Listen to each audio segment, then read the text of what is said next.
অলির গল্পের দুনিয়ায় আপনাদের স্বাগত। আজকে আপনারা শুনবেন তারাপদ রায়ের লেখা মাছ। ভগবানের প্রথম অবতার হলো মাছ। মাছ হলো আমাদের দেবতা।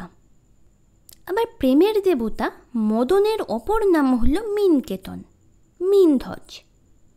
মদনের পতাকার প্রতীক মাছ। বাঙালি হিন্দুদের সব মঙ্গল কার্যে মাছ অপরিহার্য।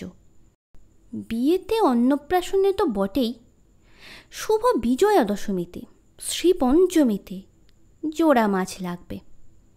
জোড়া ইলিশ যদি নেহাতি না জোটে, আঁশওয়ালা এক জোড়া মাছের কপালে সিঁদুরের ফোঁটা দিয়ে বরণ করতে হবে। এদিকে আবার রাশিচক্রের দ্বাদশ রাশির অন্যতম হল মীন রাশি। সুভাষ মুখোপাধ্যায় তার একটি আত্মজীবনীমূলক কবিতায় লিখেছিলেন, তিনি যদিও সঠিক জানেন না, তার ধারণা তার হলো মীন রাশি, কারণ যেরকম মাছ ভালোবাসি। আরও অনেক আগে বাঙালির অন্য এক প্রাণের কবি প্রার্থনা করেছিলেন, আমার সন্তান যেন থাকে দুধে ভাতে। অবশ্যই দুধে ভাতের সঙ্গে মাছে ভাতের জন্যে দুর্বলতাও আমাদের কম নয়। দুর্ভাগ্যের বিষয়, বাঙালির আহার তালিকা থেকে দুধ ভাত অনেকদিন আগে বিদায় নিয়েছে। কষ্টসৃষ্টে মাছে ভাতে এখনও একটু টিকে আছে। মাছের সম্পর্কে লিখতে গিয়ে মেছো গল্পের কথাও বলতে হয়। মেছো গল্প মানে আষ্টে গন্ধওয়ালা গল্প, যাকে ইংরেজিতে বলে ফিশি টেল। কোনো ঘটনা বা ব্যাপার সন্দেহজনক বা গোলমেলে মনে হলে বলা হয় ফিশি ব্যাপার। যাই হোক, মাছের গল্প প্রথমে যেটা মনে পড়ছে সেটা এক মৎস্য শিকারীর। অবশ্য মাছের অধিকাংশ গল্পই হতভাগ্য মৎস্য শিকারীকে নিয়ে। ধরেই নেওয়া যায়, যারা ছিপ দিয়ে মাছ ধরেন তারা তাদের মাছ শিকারের গল্পগুলো একটু বানিয়ে বানিয়ে বলেন। কথাই আছে যে একজন মৎস্য শিকারী তখনই সত্যি কথা বলেন যখন অন্য কোনো মৎস্য শিকারী সম্পর্কে তিনি মন্তব্য করেন। ও লোকটা মিথ্যুক। কিন্তু একটা সত্যি ঘটনার কথা উল্লেখ করা এখানে অসঙ্গত হবে না। আমার এক কাকা ছিলেন, তিনি শৌখিন মৎস্য শিকারী। ছিপ, বড়শি, চার, টোপ ইত্যাদিতে ছিল তার প্রবল উৎসাহ। আর উৎসাহ ছিল মাছের গল্প বা মাছ ধরার গল্প বলায়।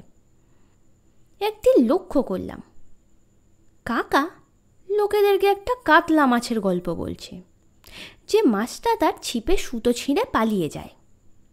কিন্তু গল্পটার গোলমাল হলো এই যে কাকা এক একজন লোককে মাছটা রাখার এক এক রকম দেখাচ্ছেন।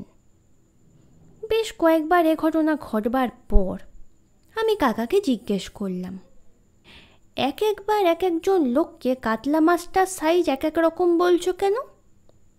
মৃদু হেসে কাকা বললেন, যে যতটা বিশ্বাস করবে, যে যেমন বিশ্বাস করবে তাকে তেমন সাইজ বলি। আমি কখনো কাউকে মাছটার আকার তত বড় বলি না যত বড় সে বিশ্বাস করবে না। ছিপ বড়শি দিয়ে মাছ ধরার কাহিনীর সঙ্গে এবার জাল দিয়ে মাছ ধরার গল্প বলতে হয়। কোলাঘাটের কাছে রূপনারায়ণে একবার ফাল্গুন মাসে দেখি সারি সারি ইলিশ মাছ ধরার নৌকো। ফাল্গুন মাসে ইলিশ একটু অস্বাভাবিক।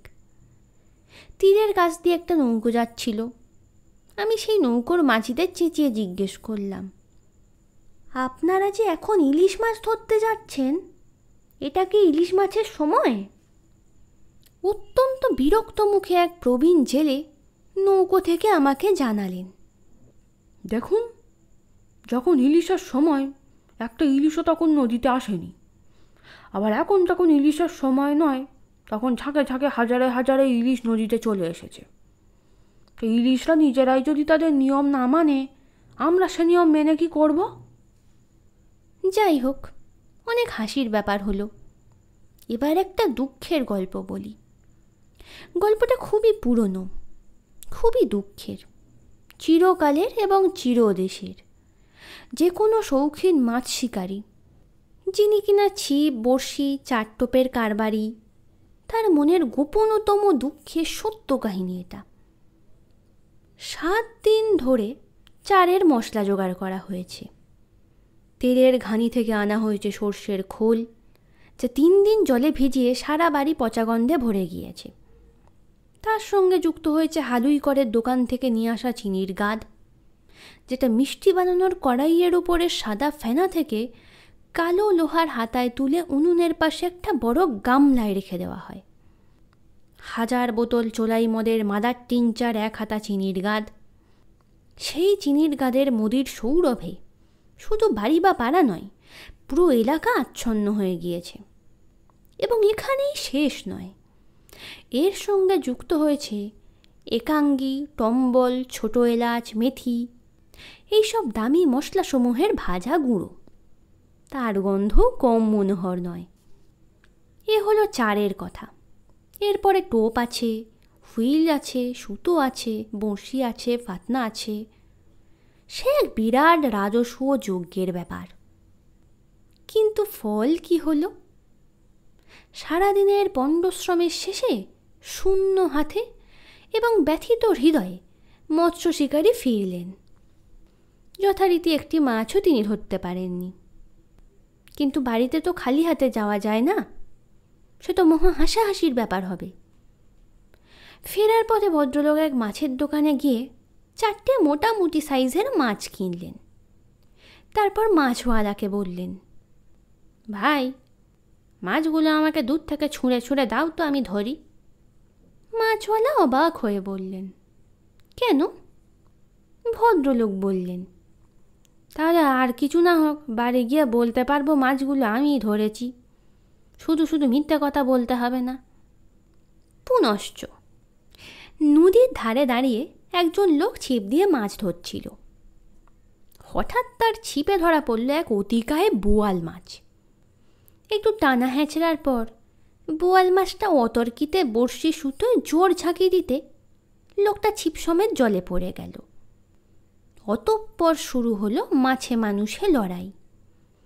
একদিকে বড়শির ওপ্রান্তে মহাবলী বোয়াল মাছ মাছের শিকারীকে টানছে, অন্যদিকে জলের মধ্যে ছিপ হাতে লোকটা মাছটাকে খেলিয়ে তোলার চেষ্টা করছে। রাস্তা দিয়ে সরল প্রকৃতির এক গ্রাম্য লোক যাচ্ছিল। সেই দৃশ্য দেখে স্বগতোক্তি করল, আমি তো বুঝতেই পারছি না, মানুষ মাছ ধরছে না মাছ মানুষ ধরছে। গল্পটি ভালো লেগে থাকলে ভিডিওটিতে একটি লাইক করতে ভুলবেন না এবং বাংলা সাহিত্যের আরও গল্প শোনার জন্য চ্যানেলটি সাবস্ক্রাইব করে দেবেন।